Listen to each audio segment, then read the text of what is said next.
बदली हुई सास। उमा आज सुबह से ही बड़ी तेजी से अपना काम निपटा रही थी। उसके पीछे की वजह भी काफी खास थी।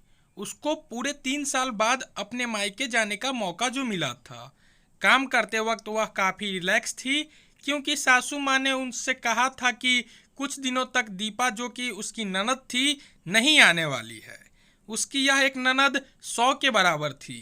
उमा शादी करके जब घर आई थी तब दीपा को अपनी बहन की तरह प्यार करती थी, क्योंकि उसे खुद की कोई बहन नहीं थी। लेकिन कुछ ही हफ्तों में उसे ये पता चल गया था उसकी ननद किसी जेलर से कम नहीं है।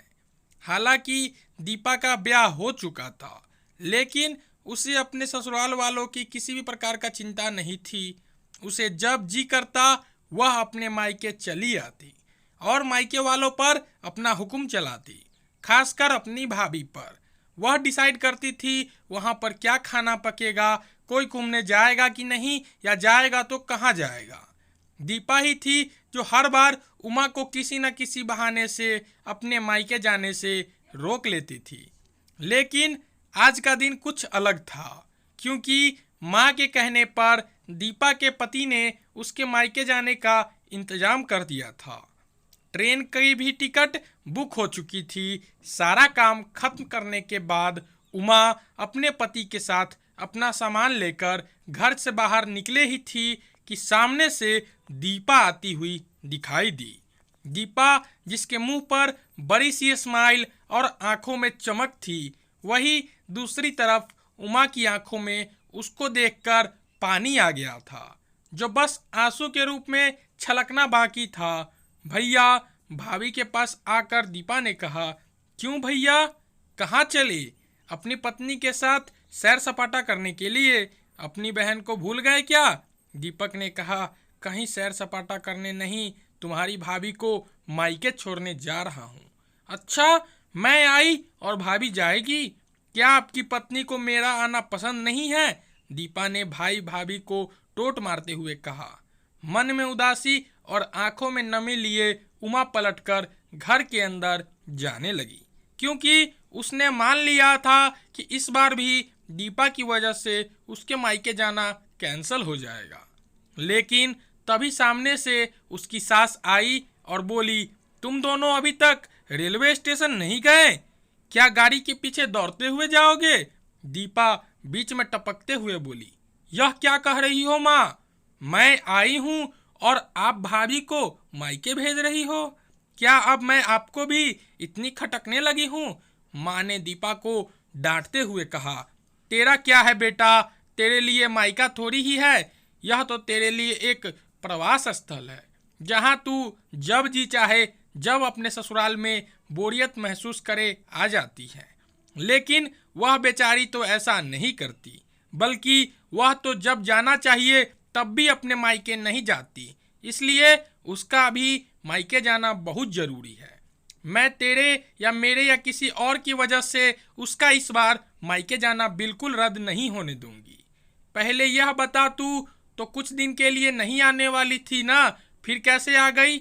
मैंने तो ऐसा ही कह दिया था।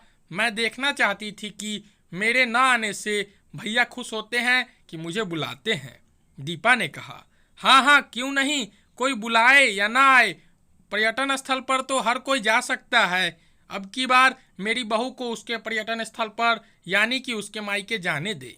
बेचारी ने सिर्फ अपने भाई की शादी देखी है और अब तो उसके भाई का बच्चा भी हो गया है। उसका मुंह तक नहीं देखा उसने। उसे भी अपने हिस्से का सुख भोगने दे। माँ ने दीपा को फटकारते हुए कहा और उमा का साइड लेते हुए कहा। अपनी सास के मुंह पे अपने लिए ऐसे शब्द सुनकर उमा की आंखें छलक गई। उसने अपनी सास को गले लगा लिया। सास ने कहा, बहुत हो गया प्यार, जल्दी जाओ वरना ट्रेन छूट जाएगी। अपनी माँ का बदला हुआ रूप देखकर दीपा बहुत हैरान थी।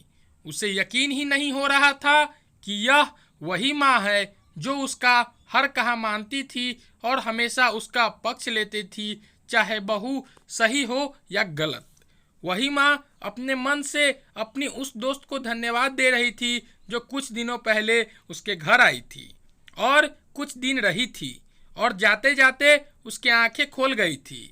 सहेली ने उन्हें बताया था कि वह अपनी बेटी का मोह छोड़ दे, वरना अपने बहू और बेटे के मन में अपनी इज्जत खो देगी।